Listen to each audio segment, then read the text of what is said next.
గౌరవ సభ్యులు పల్ల రాజేశ్వర రెడ్డి గారు. అధ్యక్ష, పంచాయతీరాజ్ బలోపేతం చేసింది కాంగ్రెస్ పార్టీ అని చెప్పేసి చాలాసార్లు కూడా ముఖ్యమంత్రి గారు మంత్రులు చెప్తుంటారు. ఇవాళ మేమందరం కూడా సర్పంచులకు చేయట్లేదని చెప్పేసి చివరి సంవత్సరంలో 2023 సంవత్సరంలో అనేక సర్పంచులను హైదరాబాద్ తీసుకొచ్చేసి మొత్తం కూడా చేసింది ఆనాటి కాంగ్రెస్ ప్రభుత్వం. మేమందరం కూడా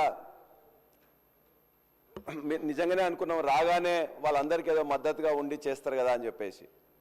అధ్యక్ష, మా జనగామ నియోజకవర్గంలో 8 మండలాల్లో 127 గ్రామాల్లో ప్రతి సర్పంచ్కి దరిదాపుగా మొత్తం కలిస్తే ఇలా 45 కోట్ల రూపాయల బిల్లులు పెండింగ్ ఉన్నాయి. అధ్యక్ష, ఈ 12 నెలల కాలంలో ఒక్క రూపాయి కూడా రాలే. బచ్చన్నపేటలో ఒక చిన్న గ్రామం గంగాపురం అని ఒక దళిత మహిళ ఉన్నారు. వీళ్ళని ఏం చేయాలని చెప్పేసి చిన్న విలేజ్లో ఒక 7 లక్షలు ఉంది. ఆ 7 లక్షల కోసం కూడా తిరిగి రాలేదు. అధ్యక్ష, చిన్న రామంచెర్ల అని చెప్పేసి మాజీ సర్పంచ్ ఎండి ఖలీలా బేగం అని ఉంది, బిడ్డ పెళ్లి పెట్టుకున్నారు. దాదాపుగా 25 లక్షలు పెండింగ్ ఉన్నది. మొత్తం కూడా వాళ్ళ ఇంట్లో ఉన్న బంగారంగా అది కూడా పెట్టుకున్నారు. కుదవబెట్టడానికి ఇలా లేని పరిస్థితి.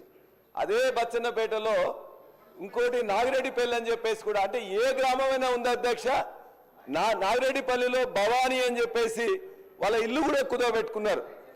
ఒకరు బంగారం కుదవబెట్టుకున్నారు. అధ్యక్ష, మేము చేయలేదని చెప్పేసి మీకు అధికారం ఇచ్చిండ్రు.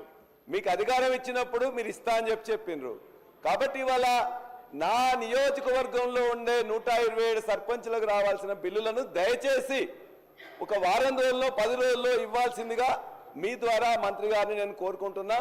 వాళ్ళ ఇంట్లో పెళ్లిళ్ళకు కానీ మిగతా కార్యక్రమాలు కానీ వాళ్ళు చేసే పరిస్థితి లేదు. అందరూ కూడా సగం మంది మహిళా ప్రతినిధులు ఉన్నారు. అందరూ కూడా పేదవాళ్లే, మధ్యతరగతి తక్కువ ఉన్న వాళ్ళు. అధ్యక్ష, రెండోది వారు సార్ చెప్పారు, ఈ బిల్లుల కోసం మిగతా వాళ్ళందరూ కూడా ఇవాళ సెక్రటరీకి లేకపోతే మిగతా దగ్గర పిలిపిస్తే 4 గంటలకే వచ్చి అరెస్ట్ చేస్తున్నారు. అధ్యక్ష, ఇప్పటికి 4 సార్లు 5 సార్లు కూడా వాళ్ళందరినీ మహిళల్ని పొద్దున 4 గంటల వాళ్ళకి కల్లాపు చల్దామని చెప్పేసి అంటే పోలీసు వాళ్ళు ఆనాడు రజాకారులకు ఆ సమయంలో కూడా ఇంత యొక్క నిర్బంధం లేదు. అధ్యక్ష, మహిళా పోలీసులు లేకుండా మహిళా మాజీ సర్పంచ్లని ఇవాళ అసెంబ్లీ ఉందంటే అధ్యక్ష, అంతకంటే ముందు రోజు అరెస్ట్ చేసి లోపల పెడుతున్నారు. దయచేసి మీరు బిల్లులు ఇచ్చి వాళ్ళ యొక్క నిరసన తెలియకుండా చేయండి. ఆ నిరసన పాల్గొవట్లేదు, చేత కావట్లేదంటే కూడా ఆ మహిళా సర్పంచ్లను అరెస్ట్ చేయడం దయచేసి బంద్ చేయమని మంత్రి గారిని కోరుతా ఉన్నాను. అధ్యక్ష, గౌరవ సభ్యులు కాటేపల్లి